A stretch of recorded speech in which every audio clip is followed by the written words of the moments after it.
বন্ধুরা, আজকের ক্লাসে আমরা কিছু অ্যাপ্রোপ্রিয়েট প্রিপোজিশন শিখব উইথ বেঙ্গলি মিনিং। তো তোমরা স্ক্রিনে দেখতে পাচ্ছ, তোমাদেরকে খাতা কলম নিয়ে প্রস্তুত থাকার জন্য বলা হয়েছে। তো আশা করি তোমরা খাতা কলম নিয়ে বসে গেছো। তা আমি প্রথমটা শুরু করতেছি, তোমরা দেখো। প্রথমটা হচ্ছে, আমি লিখার সাথে সাথে তোমরা লিখা ফেলবা, হ্যাঁ। AKIN, আকিন। অনেকে একিন বলে, এটা উচ্চারণ হচ্ছে আকিন। আকিন। আকিনের পরে এটা তোমরা হয়তোবা আজকেই প্রথম শুনলা, আকিন টু। আকিন টু, এটার শব্দের অর্থ হচ্ছে সমজাতীয়। সমজাতীয়, সমজাতীয় কোনো কিছু। এক্সাম্পল দিচ্ছি, সেন্টেন্স লিখতেছি, তাহলে তোমরা বুঝবা। যেমন মনে করো, কেউ কোনো কিছু কিনলো, বললো আল্লাহ এইগুলি তো এগুলোর মতোই, একই জাতীয়। তা আমি তোমাদের বোঝানোর জন্য একটা সেন্টেন্স লিখতেছি, দেখো। তোমাদের যদি সময় থাকে, তোমরা যদি একটু সময় নিয়ে লিখতে পারো, দ্রুত যদি হাতের লেখা থাকে, তাহলে এক্সাম্পল সেন্টেন্সগুলো লিখে ফেলতে পারো। These are akin to one another, মানে এগুলা একটা আরেকটার একই রকম। একই রকম, আমরা অনেক কিছু কিনি না, তখন আমরা বলি যে সিমিলার।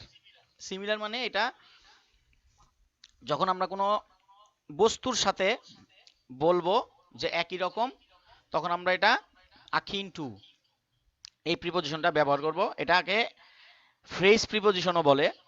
দেখো, কারণ কি, আমরা জানি কি, যেই ফ্রেজের মধ্যে প্রিপোজিশনের উপস্থিতি থাকে তাকে ফ্রেজ প্রিপোজিশন বলে। তো এইটা কিন্তু ফ্রেজ প্রিপোজিশনের মধ্যে পড়ে গেছে। আকিন টু, সমজাতীয়।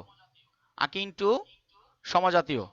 বন্ধুরা, যারা সরাসরি ক্লাসটাতে আমার সাথে আসো, অনেকে আসো দেখতে পাচ্ছি, তোমরা সবাই ক্লাসে খাতা কলম নিয়ে বসে যাও। খাতা কলম নিয়ে বসে যাও, লিখে ফেলো। এগুলো কিন্তু তোমরা খুঁজা পাবা না, এগুলো আমি টেস্ট পেপার থেকে বের করা। আচ্ছা, এবং খুব মনোযোগ দিয়ে শুনতে হবে, দিলটা লাগাইয়া, কারণ হচ্ছে আমি কিন্তু এটার ব্যবহারগুলো বলতেছি। যারা স্পোকেন অর্থাৎ স্পিকিং অ্যাবিলিটিটা ডেভেলপ করতে চাও, তাদের জন্য কিন্তু এটা লাগবে। আকিন টু, সমজাতীয়। These are akin to one another. অথবা যে কোনো বিষয় তুমি বলতে পারো, this pen is akin to yours, মানে এই কলমটা তোমারটার মতোই। হ্যাঁ, তোমারটার মতোই। তাহলে কোনো বস্তুর ক্ষেত্রে যখন আমরা সমজাতীয় বুঝাবো, তখন আমরা সেম বা সিমিলার এইভাবে না বলে বলতে হবে আকিন টু। আকিন টু। আচ্ছা, এরপরেরটা দেখেন, behave towards. Behave towards. Behave towards, আপনারা অর্থটা বুঝতে পারছেন। বিহেভ মানে কি, ব্যবহার করা। এখন একটু খেয়াল করেন, বিহেভ টুয়ার্ডস মানে যখন বলবেন আপনি বিহেভ টুয়ার্ডস, মনে করেন আপনি, স্টুডেন্টরা অনেক সময় কি করে, একটু উচ্ছৃঙ্খল আচরণ করে, তাদের প্রিন্সিপাল বা হেডমাস্টার বা কোনো টিচারের সাথে খারাপ ব্যবহার করলো, বা কোনো মুরব্বী সাথে আচরণ করলো খারাপ, তখন এই বিষয়টা কি হবে, আপনারা একটু খেয়াল করে দেখেন। সেটা হচ্ছে বিহেভ টুয়ার্ডস মানে হচ্ছে ব্যবহার করা। ব্যবহার করা মানে তোমার আচরণ, ব্যবহারটা কিরকম, ব্যবহার করা। আমি অর্থটা লিখে দিলাম যাতে তোমাদের জন্য সুবিধা হয়। এখন একটা একটা এক্সাম্পল দিচ্ছি। এক্সাম্পলটা দেখো, সেন্টেন্স লিখতেছি, বড় সেন্টেন্স লিখবো, এই জন্য আমি একটু নিচে আসলাম। দেখো, সেন্টেন্সটা আমি লিখতেছি। কি লেখা যায়, the students, the students behaved আপত্তিজনক। আপত্তিজনক ইংলিশটিকে দেখো, একটু খেয়াল করো, এই আপত্তিজনক শব্দটা কিন্তু আমরা অনেক ব্যবহার করি। হ্যাঁ, আপত্তিজনক, অবজেকশনেবলি, অবজেকশনেবলি, আপত্তিজনক, আপত্তিজনক টুয়ার্ডস দ্য প্রিন্সিপাল। একটু বুঝেন মনোযোগ দিয়া দেখেন, টুয়ার্ডসটা বসছে কার দিকে, টুয়ার্ডস কিন্তু একটা প্রিপোজিশন, খেয়াল রাখবেন। দা প্রিন্সিপাল, এটা কিন্তু একটা পদ, এটা একটা পদ, এখানে পদের কথা বলা হয়েছে। যদি এখানে কোনো নাম থাকতো, মনে করো জয় বা আহ, দীপ্ত, বিভিন্ন নাম যে কোনো নাম থাকতো, তখন আমরা টু ওয়ার্ডস দিতাম না। তোমরা এটা নোটটা খাতায় লিখে রাখো পাশে, তখন আমরা টু ওয়ার্ডস দিতাম না।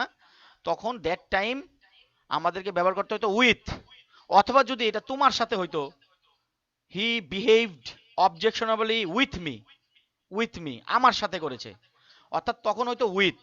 তাহলে বিহেভের সাথে কি কি বসতেছে বন্ধুরা? টুয়ার্ডস বসে। যদি কোনো পদের সাথে, যেমন আঙ্কেল যদি শব্দটা থাকে, তাহলে টুয়ার্ডস আঙ্কেল। কারণ আঙ্কেলের যদি কোনো নাম থাকে রহিম চাচা, তখন হয়তো উইথ। আশা করি তোমরা এটা বুঝতে পারছো। তোমরা খাতায় যারা লিখছো পাশে লিখা রাখো, পাশে লিখা রাখো,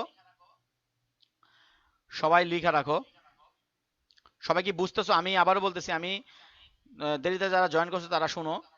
সেটা হচ্ছে আমি তোমাদের কিছু অ্যাপ্রোপ্রিয়েট প্রিপোজিশন দেখাচ্ছি তোমাদের টেস্ট পেপার থেকে, এসএসসির আসছে বিভিন্ন সময়। এগুলার শব্দ এবং অর্থগুলা সহ একটা সেন্টেন্স লিখে তোমাদের বুঝাচ্ছি তাদের ব্যবহারগুলা। আর প্রিপোজিশনগুলো এগুলো তোমাদের বলছি আমি যে ইংলিশের উপর দক্ষতা বৃদ্ধির জন্য এই প্রিপোজিশনের জ্ঞানটা তোমাদের থাকা খুব জরুরি। আচ্ছা, তাহলে বিহেভ টুয়ার্ডসটা গেল। কারো কোনো কোশ্চেন থাকলে মাইক ওপেন করে করতে পারবা, হ্যাঁ, অথবা আমার মেসেজ পাঠাতে পারবা। আচ্ছা, বিহেভ টুয়ার্ডসটা গেল। বিহেভটা নিয়ে কিন্তু একটা সুন্দর আলোচনা হয়েছে। এরপরটা দেখো, কমেন্ট অন।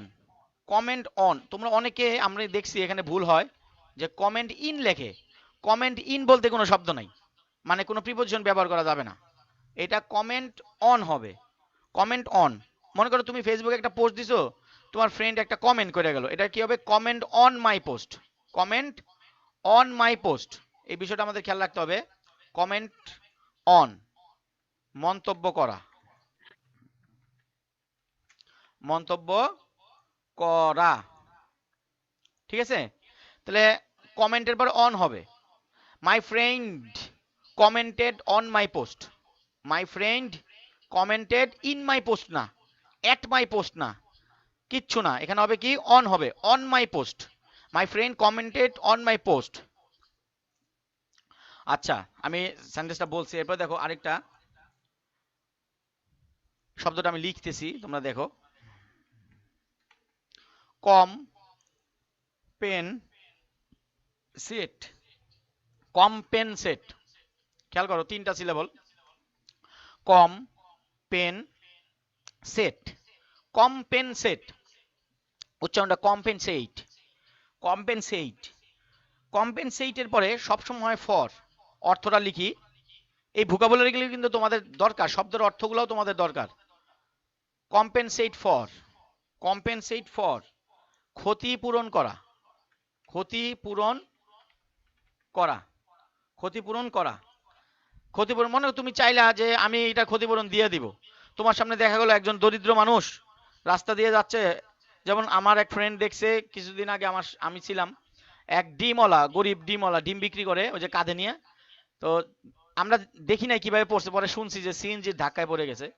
তো ডিমগুলো পড়ে গেছে প্রায়, তার ওইখানে প্রায় অনেকগুলা ডিম ছিল, প্রায় মনে হয় 100-র মতো ডিম ছিল।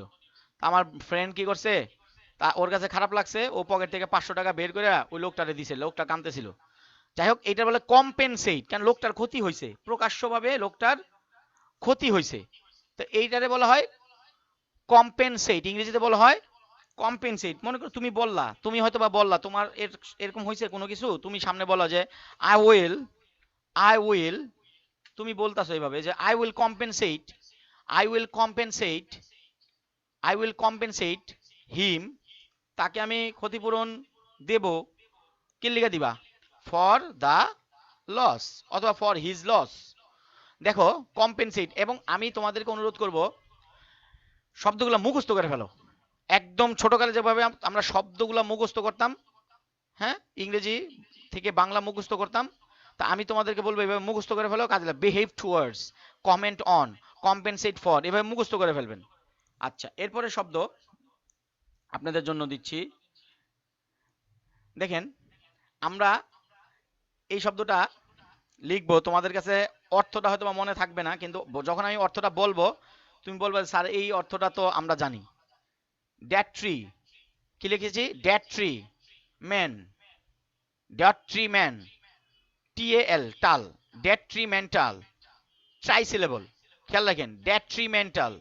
ডেট্রিমেন্টাল, এটার পরে হয় সবসময় লাগবা to, dot detrimental to, detrimental to. নিজেরা নিজের কাছে একটু উচ্চারণ করো, মনে মনে তুমি তোমার উচ্চারণটা দাও যাতে তোমার কানে শোনা যায়। তোমার তো মাইক বন্ধ আছে, সমস্যা নাই, তুমি যাতে তোমার নিজ কানে শোনো, উচ্চারণটা এইভাবে করবা, ডেট্রিমেন্টাল টু, ডেট্রিমেন্টাল টু। আচ্ছা আমি জানি এখানে আমার সাথে অনেকে তোমরা জয়েনে আসো জুম ক্লাসে, একজনও তোমরা এটার অর্থ বলতে পারবা না। কেউ যদি এখন গুগলে অর্থ দেখো তাহলে অন্য বিষয়, মানে জানা আছে আমার মনে হয় না তোমাদের কারো আছে। আমি বলে দিচ্ছি অর্থটা তোমরা বুঝতে পারছো বা বুঝতে পারো নাই, আমি বলে দিচ্ছি দেখো, এগুলো মুখস্থ করে ফেলো। অপকারী, অপকারী মানে উপকারী না, হার্মফুল, ক্ষতিকর বলো না তোমরা, এরকম অপকারী, অপকারী। দেখেছো এই অর্থটা আসলে কিন্তু আমরা পারতাম না, ইংলিশটা আমরা পারতাম না, কিন্তু এখন জানার ফলে আমরা মাশাল্লাহ পারতেছি। Detrimental to, detrimental two. দেখেন এটা সেন্টেন্সটা কিভাবে আসছে টেস্ট পেপার, আমি লিখি আপনারা বুঝবেন কি লেখা আছে। স্মোকিং ইজ ডেট্রিমেন্টাল টু, আমি উত্তর সহ লিখলাম, টু দা হেলথ। আপনি কিন্তু অর্থ বুঝছেন এখন, কিন্তু আর আমার আপনাদেরকে কিছুই বলা লাগতেছে না। কিন্তু অর্থটা যদি না জানতেন আপনার কাছে কিন্তু একটু জিনিসটা কঠিন ছিল, আপনার কাছে জিনিসটা কঠিন ছিল। Smoking is detrimental to the health, তা দেখছেন ডেট্রিমেন্টাল টু, এটা অপকারী। আপনি বলতে পারেন স্যার এখানে হার্মফুল তো লেখা যেত, হ্যাঁ আপনার নতুন শব্দ শিখতে হবে না, আপনার এই শব্দ আসলে তখন কি করবেন, ইনজুরিয়াসও তো লেখা যায়, ইনজুরিয়াস টু। তো বন্ধুরা আশা করি তোমরা এই পাঁচটা বুঝে ফেলছো, মুখস্থ করে ফেলো এবং লিখে ফেলো, খাতায় লিখে ফেলবা, সবাই লিখবা। আমার এখানে অনেক পোলাপান দেখতেছি, আমি অনলাইনে এখানে অনেকগুলা পোলাপান, সবার নাম নিলে আমার টাইম নষ্ট হবে। আমি সবার কাছে অনুরোধ রাখতেছি তোমরা একটু ক্লাসটা মনোযোগ দাও এবং লিখে ফেলো। আচ্ছা এবার নাম্বার 6, দেখেন ভিন্ন রকম, বাংলাটা আগে বললাম কেন, ভিন্ন রকম বললে আমরা কি বুঝি, ডিফারেন্ট, এছাড়া কিন্তু আমাদের আর কোনো ইংরেজি মাথায় নাই। কেউ বলতে পারো ডিসিমিলার, এটা বলতে পারো। আমরা ভিন্ন রকম বলতে অনেকে বলতে পারো স্যার নট সিমিলার দেই, নট সেম বলি। এখন দেখো তোমার তো স্ট্যান্ডার্ড ইংলিশ শিখতে হবে তাই না, বিকজ তুমি তো একটা ভালো স্টুডেন্ট, আমার এখানে তোমরা এতগুলা পোলাপান সবার কিন্তু ঢাকা শহরে ভালো ভালো স্কুলে তোমরা পড়াশোনা করো, তো তোমরা কেন স্ট্যান্ডার্ডটা শিখবা না, দেখে ফেলো, লিখে ফেলো এবং শিখে ফেলো। আমি লিখে দিচ্ছি দেখো, dis, T I N C T, distinct, tinct, distinct, distinct, সিতে একটা ধাক্কা, টিতে গিয়ে থামতে হবে, ডিস্টিংক্ট, ক ক মানে একটা ক হালকা একটা ক একটু গভীর, ডিস্টিংক্ট ফ্রম, ডিস্টিংক্ট ফ্রম। বন্ধুরা এটার অর্থটা লিখা রাখো, সব সময়ের জন্য কাজে লাগবে এবং এটা ব্যবহার করবা। ভিন্ন রকম অর্থটা কি হবে বন্ধু, ভিন্ন রকম। নিতাই কি জয়েন করছে, নিতাই জয়েন করে নাই দেখছো, হ্যালো স্যার, আশিস। ও আছে করছে নিতাই, স্যার। ক্লাসটা কিন্তু জি খুব আছি স্যার। ইম্পর্টেন্ট। নিতাই কিন্তু ইংরেজিতে ভালো এবং ইংরেজিতে তোমরা সবাই আগ্রহী, কিন্তু এই যে এই ওয়ার্ডগুলা যখন তোমরা এই প্রিপোজিশনগুলো বা ফ্রেজগুলো যখন তোমরা তোমাদের পার্সোনাল লাইফে ব্যবহার করবা, এই জন্য বলছে এই নোটটা এটা লিখে দাও, তোমার সারা জীবন কাজে লাগবে। একদম বিসিএস পরীক্ষা পর্যন্ত, এবার ইভেন তোমার কেরিয়ারে এবং তোমার লাইফ স্টাইল চেঞ্জ হয়ে যাবে, কথার ধরন চেঞ্জ হবে তোমার, এবং কথার যে একটা স্ট্যান্ডার্ড যেটাকে আমরা মানটা যথেষ্ট উন্নত হবে। ডিস্টিংক্ট ফ্রম, আচ্ছা একটা এক্সাম্পল দিচ্ছি, সেন্টেন্সটা আমি ভাবতেছি কি দেওয়া যায়। আচ্ছা হ্যাঁ দেখো মাথায় আসছে একটা, মনে করো his children are distinct from one another. দেখেছো এটার অর্থ কিন্তু এখন তুমি পেরে ফেলছো, কি তার ছেলে মেয়েরা একে অপরের থেকে ভিন্ন, একে অপরের থেকে ভিন্ন। তুমি অন্যভাবে লেখো, অন্য যে কোনো এক্সাম্পল দাও, আমার মাথায় এটা আসলে লিখলাম, his children are distinct from one another. Distinct from মানে তুমি বলতে পারছো ডিফারেন্ট ফ্রম, তোমরা বলতা কি ডিফারেন্ট ফ্রম, ডিফারেন্ট ফ্রম। আর ডিস্টিংক্ট ফ্রম, দেখো ডিস্টিংক্ট ফ্রমটা তোমাদেরকে শেখাইলাম, তোমরা এটা মাথায় রাখবা। আচ্ছা ভিন্ন রকম, আচ্ছা ডিস্টিংক্ট ফ্রম একটু বেসিক দেই, ডিস্টিংক্ট ফ্রমটা শুধু মানুষের ক্ষেত্রে ব্যবহার করবা, মানুষের ক্ষেত্রে ব্যবহার, কারণ ডিস্টিংটা হচ্ছে স্বভাবের সাথে রিলেটেড। হ্যাঁ, ডিস্টিংক্ট ফ্রম এটা মানুষের সাথে ব্যবহার করাটা উত্তম হবে। আর অন্য কোনো বস্তু, মনে করো তোমার মোবাইল ফোনটা তোমার ফ্রেন্ডের থেকে আলাদা, তাহলে ডিফারেন্ট ফ্রম। আর ডিস্টিংক্ট ফ্রম মানুষের ক্ষেত্রে, মনে করো আমার ক্যাপ্টেন নিতাই, ক্যাপ্টেন মাহি, তাহলে captain Mahi is distinct from Nitai, দুজন দুই রকম, তাই না? একজন একদম চিকু তোমরা দেখছো, আরেকজন একটু মোটু। মাহির শরীর অনেক জ্বর, আমার সাথে গত পরশুদিন কথা হয়েছে মাহির সাথে, সে বিছনা থেকে উঠতে পারে, ও তো এমনি শুকনা, কিছু খায় না, তোমরা দেখছো ওরে, নারায়ণগঞ্জে সে আছে নানার বাসায়, একদম বিছনা থেকে উঠতে পারে না, অনেক জ্বর, অন্য কোনো সিরিয়াস কিছু না, নর্মাল জ্বর। His children are distinct from one another. আচ্ছা, এটা গেল। এরপরে দেখেন রেহাই দেওয়া। মনে কর দোস্ত বাদ দে তো, আমার এটাতে রেহাই দে, আমার এটাতে কি দে, রেহাই দে, রেহাই দে, রেহাই দে, বলো না তোমরা, এক্সেম্পট, EXEMPT, এক্সেম্পট, এক্সেম্পট ফ্রম, এক্সেম্পট ফ্রম। তুমি কিন্তু বলো দোস্ত বাদ দে তো, আমার এটার থেকে, আমার এটাতে মুক্তি দে, আমার এটার থেকে রেহাই দে, আমরা বাংলায় কিন্তু রেহাই শব্দটা বলি। হ্যাঁ, তাহলে এই এই ইংলিশটা তোমার লেখা এবং জানা দরকার আছে। এক্সেম্পট, এক্সেম্পট অথবা এক্সেম্পট, এই উচ্চারণটা সঠিক, এক্সেম্পট, এক্সেম্পট ফ্রম, এক্সেম্পট ফ্রম। আমি বাংলায় লিখলে কি লিখবো, কি মুক্তি দেওয়া অথবা রেহাই দেওয়া। আমার কাছে রেহাই দেওয়া শব্দটা ভালো লাগতেছে। হ্যাঁ, রেহাই দেওয়া, রেহাই দেওয়া, রেহাই দেওয়া, রেহাই দেওয়া, রেহাই দেওয়া। যেমন একটা এক্সাম্পল সেন্টেন্স লিখি, হি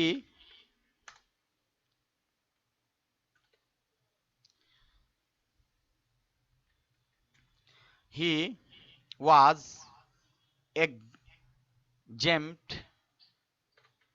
যেহেতু ওয়াজ আছে এনে ভার্বে পিপি হবে, যেহেতু passive, exempted, exempted from the fine।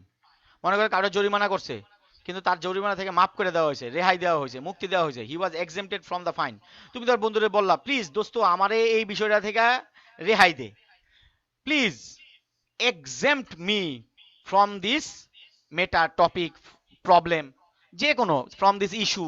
দেখো তুমি তোমার যখন তোমার বন্ধুর সাথে মেসেঞ্জারে কথাবার্তা করো, চ্যাটিং করো, মাঝে মধ্যে এই শব্দগুলো ব্যবহার করবা। হ্যাঁ, একজন আরেকজন, তোমরা তো সবাই ফ্রেন্ড, একজন আরেকজনের সাথে যখন কথা বলবা, তোমরা তো কথা বলোই, তখন তোমরা এগুলো কি ব্যবহার করবা, তাহলে তোমার এগুলো কি চর্চার মধ্যে থাকবে।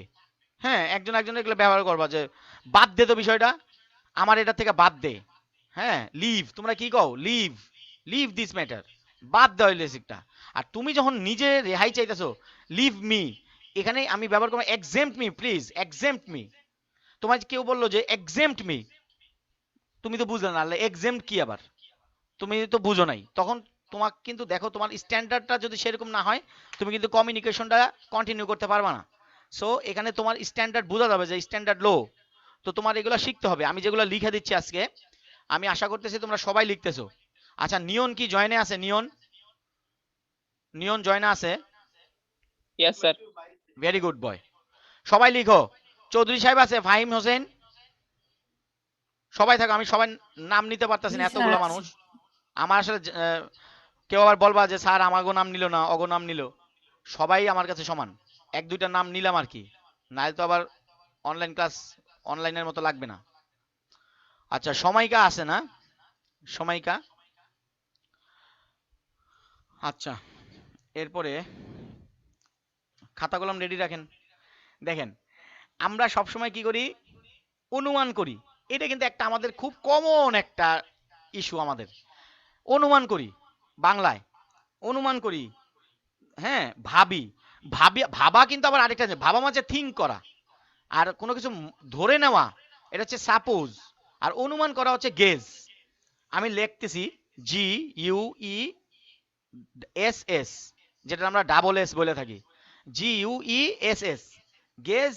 এটার পরে যদি গ্যাপ থাকে, আপনারা সবসময় প্রিপোজিশনে বলে দিই, পরীক্ষার মধ্যে যদি আসে তাহলে অ্যাড বসাবেন। এটা হচ্ছে আপনার অ্যাপ্রোপ্রিয়েট প্রিপোজিশনের নিয়মটা। গেজ অ্যাট উচ্চারণটা কি? Gauge at. কেউ যদি স্যার গুয়েস অ্যাট, আমি বলবো যদি আপনি বানান ভুল থাকে তাহলে আপনি গুয়েসই পড়েন, কিন্তু এটা গুয়েস কোনো উচ্চারণ না, এটা হচ্ছে গেস। আমি একবার টিউশনিতে গেছিলাম, এক ছাত্ররে পড়াইছিলাম, হে তো গুয়েস পড়তাছে। আমি কি, পড়ো বাবা, তোমার যা খুশি তুমি তাই পড়ো, কিন্তু বানান ভুল করো না। কারণ 5 বার বলার পর যদি একটা বাচ্চা এই উচ্চারণটা সঠিক না করতে পারে তাহলে এর শিখায় লাভ আছে? নিজের মাথা নষ্ট। তাহলে এটা উচ্চারণ কি? Guess, guess at. আচ্ছা, কি দিব এক্সাম্পল তো মাথায় আসতেছে না। আচ্ছা, বাংলাটা আগে লিখি, তোমাদের মাথায় আইসা পড়ছে কিন্তু। অনুমান করা, বাংলাটা হচ্ছে কি? অনুমান করা, অনুমান করা। আচ্ছা, আমার কাছে প্রায় 38টা আছে, আমি মাত্র দেখো 8 নম্বরে আছে, কারণ আমি যদি শুধু লিখা যাইতাম তাহলে কিন্তু আমার এতক্ষণে 10, 15টা, 20টার মতো শেষ হয়ে যেত। কিন্তু আমি কিন্তু ব্যাখ্যাও করতেছি যে তোমার ব্যবহারটা কি হবে, এটাই কিন্তু ইম্পর্টেন্ট। এই জন্য আমার, কিন্তু তোমরা জানো আমার নীতি, ধীরে আগাও কিন্তু সঠিকভাবে আগাও। আচ্ছা বন্ধুরা, গেস অ্যাড দিয়ে তো একটা সেন্টেন্স না লিখলে হয় না, সবাইটা দিয়ে লিখছি, গেস অ্যাড দিয়ে যদি না লিখি তাহলে তো হয় না। মনে করি it is difficult to to gauge the age of a women.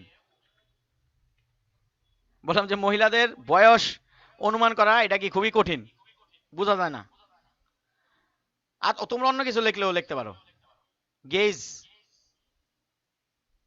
আমি অ্যাডটা দেই নাই, gauge at the age of a women, গেজের পরে গ্যাপ থাকলে অ্যাট। আচ্ছা, এরপরে দেখো 9 এবং 10 নম্বরে যেই দুইটা শিখাবো, এই দুইটা জিনিস খুব একটু মনোযোগ লাগবে তোমাদের। আমি একটু এই ইংলিশটা লিখি, তোমরা এটার উচ্চারণটা জানো, আমি তোমাদের ক্লাসের আগে উচ্চারণ বলছি, HEIR, এটা উচ্চারণটা কি কেউ বলতে পারবা? এটা উচ্চারণটা কি হবে? Sir heir. Heir, idol school Antu বলছে, আর কি কেউ হ্যাঁ বলবেন? স্যার।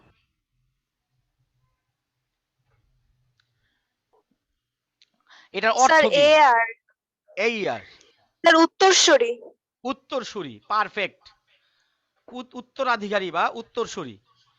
আচ্ছা, অন্তু যে উত্তরটা বলছে মানে উচ্চারণটা বলছে সেটাও সঠিক। আর এটা এই ইয়ার, ইয়ার, এই ইয়ার মানে এয়ার না, বাতাস না কিন্তু, এয়ার না, এই ইয়ার, এই মানে এ রস্যই এই, তারপর লিখবা আর, এই আর, এই আর, এই আর। তোমাদের এবার যেভাবে উচ্চারণ করতে হয় ভালো লাগে তোমরা এভাবে করবা। আচ্ছা, এইটা একটু বোঝানোর কারণ আছে, দেখেন, মনে করেন আপনার আব্বা জানের সম্পত্তির মালিক আপনি হবেন, কিন্তু বাবা যতদিন আছে অথবা আপনার না দিয়া যায় তাহলে কিন্তু আপনি না। কিন্তু স্বাভাবিকভাবে আমরা ধরি, ধরিয়া নেই যে বাবা সম্পত্তির অধিকারী তার ছেলে মেয়েরা হবে, এটাই আমাদের একটা স্বাভাবিক ধারণা। যদি বাবা বেঁচে থাকে, সম্পত্তি ভাগও হয় নাই, আপনি এখনো ছোট আছেন, তখন আপনি কি হবে? এই আর অফ, এটার সাথে অফ লাগাইতে হবে। কি হবে? অফ লাগাইবেন, অর্থাৎ আপনি এখনো কিন্তু পান নাই এবং সেই পাওয়ার সময়ও হয় নাই, সবাই আছে। তাহলে তখন কি হবে? উত্তরাধিকারী, আমি আগে লিখি কি রসিকার না দীর্ঘিকারে? উত্তরাধিকারী, ভুলে যাইতেছি তো। স্যার দীর্ঘিকার না। দেখো আমি লিখছি, আমি জানি না, তোমরা বুঝা নাও। উত্তরাধিকারী, ঠিক আছে নাকি আমার বানানটা? যাই, এই ইয়ার অফ হচ্ছে উত্তরাধিকারী। আরেকটা দেখেন, আরেকটা সেন্টেন্স লিখি এখানে, আপনি একটু দেখলেই বুঝবেন। আর হিসাবে এই ইয়ার টু, এটা কি জানেন? আমি বাংলাটা লিখি, আপনার খুব মনোযোগ, এগুলো কিন্তু বেসিক। এটা হচ্ছে উত্তরাধিকার পাওয়া, উত্তরাধিকার পাওয়া। মনে করেন জমি জমা ভাগ হইছে, তখন এটারে কি বলবে? এই ইয়ার টু, এই ইয়ার টু, আর এই ইয়ার অফ উত্তরাধিকারী।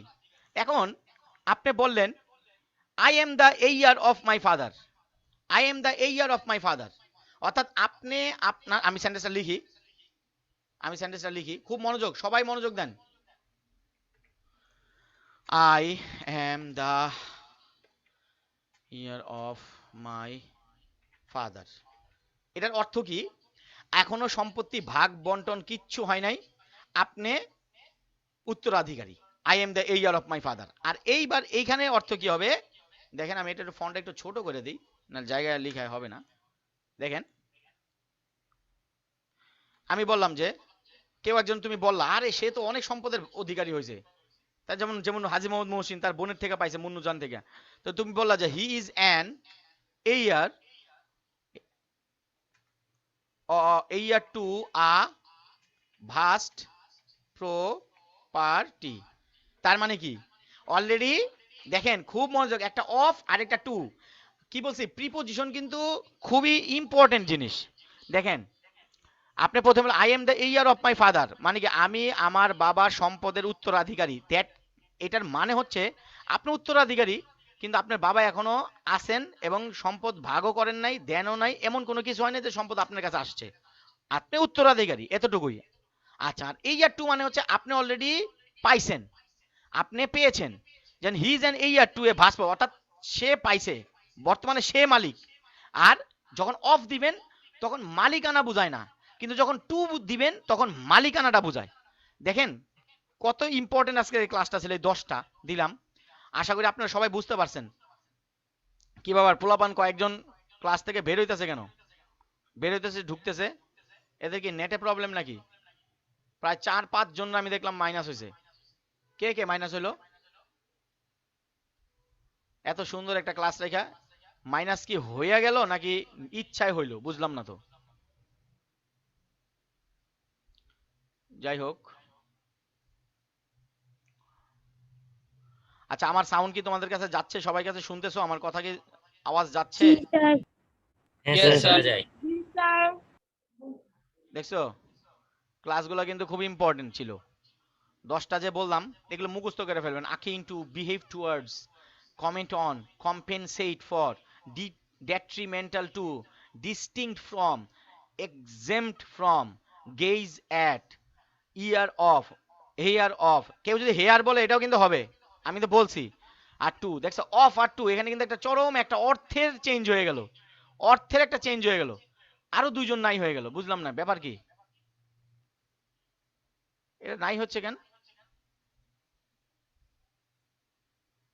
আচ্ছা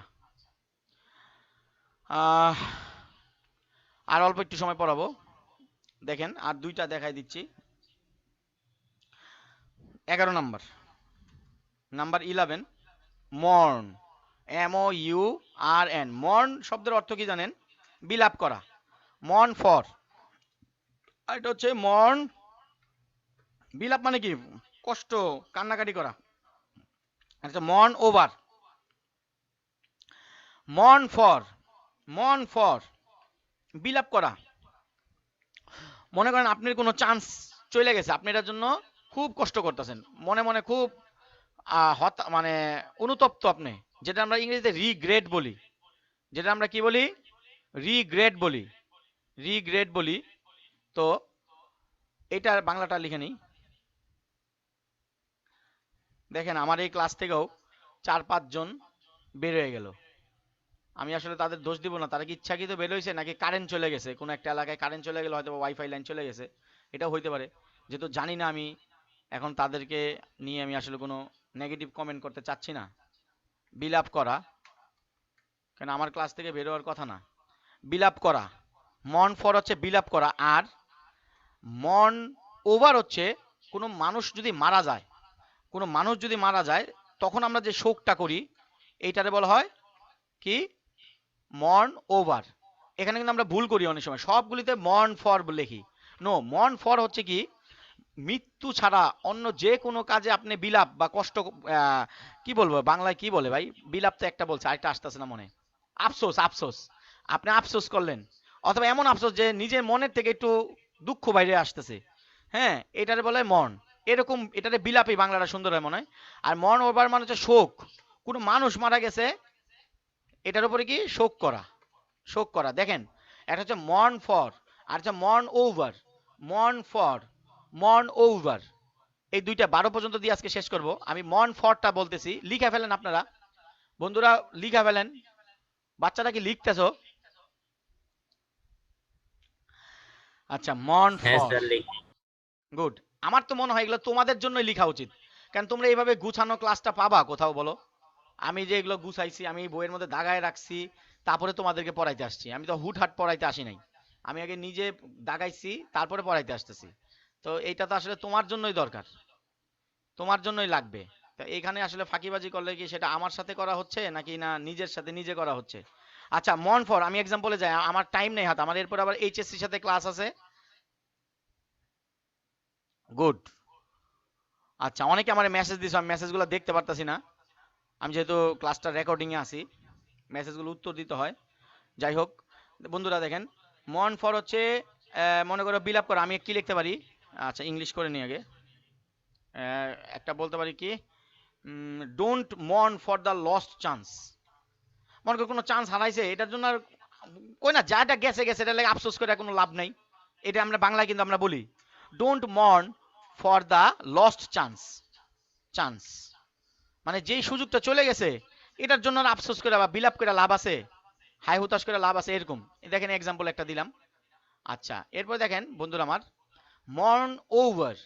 মর্ন ওভার অর্থাৎ কোনো কিছুর উপরে, সেটা কি, সেটা কোনো কিছু বলতে শুধুমাত্র এটা ডেড বডি, মৃত্যু সংক্রান্ত হইতে হবে। আমি আবার বলছি মর্ন ওভার, এটা মৃত্যু সংক্রান্ত হবে। যেমন আমরা বলতে পারি ইট ইজ ইউজলেস, এটা মূল্যহীন, to mourn over, mourn over the dead, over the dead, অর্থাৎ it is useless to mourn over the dead, অর্থাৎ মৃত্যু ব্যক্তির জন্য এইভাবে শোক করা, এছাড়াও 3 দিনের বেশি শোক করাও কিন্তু এলাও না। এটা কথা বলছে। অনেকে মেসেজ দিছো, আমি মেসেজগুলো দেখে, অনেকগুলো মেসেজ হয়েছে ইনবক্সে। আচ্ছা, ক্লাসটা আমাদের রেকর্ডিংও হয়েছে, হয়তো বা ইউটিউবে অনেকে দেখবে। বন্ধুরা, এটা আমাদের একটা জুম ক্লাস ছিল, আমরা রেকর্ড করলাম, হয়তো বা তোমাদের উপকার হয়েছে। আমি ইউটিউবে দিলে তোমরা দেখবা, এগুলা তোমাদের জন্য খুবই দরকারি শব্দগুলা দিয়েছি। আশা করি তোমরা ভিডিওটা পজ করে করে প্রয়োজনে তোমরা শব্দ এবং অর্থগুলা লিখে নিবা এবং এগুলো মুখস্থ রাখবা। আমি 38টা, আমি আশা করি আগামী ক্লাসে বাকিগুলা দিব, আগে লিখা রাখবো। কেন তোমরা দেখতেছো টাইপ করতে একবার ইংরেজি করতে হচ্ছে, একবার বাংলা করতে হচ্ছে, আমার কিন্তু চেঞ্জ করতে হয় ফন্ট এবং এভাবে। তো আমার সাথে অনেকে ছিল, একদম দেখা যাচ্ছে অনেকে, তোমাদের সবাই আমার ক্লাসটা হয়তো আশা করি তোমরা মনোযোগ ছিলা। সামিউল মাইন রাতুলকে দেখা যাচ্ছে, রাতুল সেই ব্রাহ্মণবাড়িয়া থেকে মনে হয় জয়েন করে রয়েছে। Good good, very good Ratul, মনোযোগ থাকতে হবে, শুধু জয়েন দিয়ে থাকলে হবে না, মনোযোগ থাকতে হবে। আচ্ছা, ঢাকার বাইরে থেকে আর কে আছে? রাতুল এবং নিয়ন, কি ঢাকায় আসছিস? না স্যার। দেখেছো, ঢাকার বাইরে থেকেও জয়েন করেছে। ঠিক আছে, তাহলে আমি এখন বিদায় নিচ্ছি তোমাদের কাছ থেকে। হ্যাঁ, আসসালামু আলাইকুম। স্যার আসসালামু আলাইকুম। আসসালামু আলাইকুম স্যার। নেক্সট ক্লাসে বাকিগুলো দেখাবো। আল্লাহ হাফেজ। আসসালামু আলাইকুম।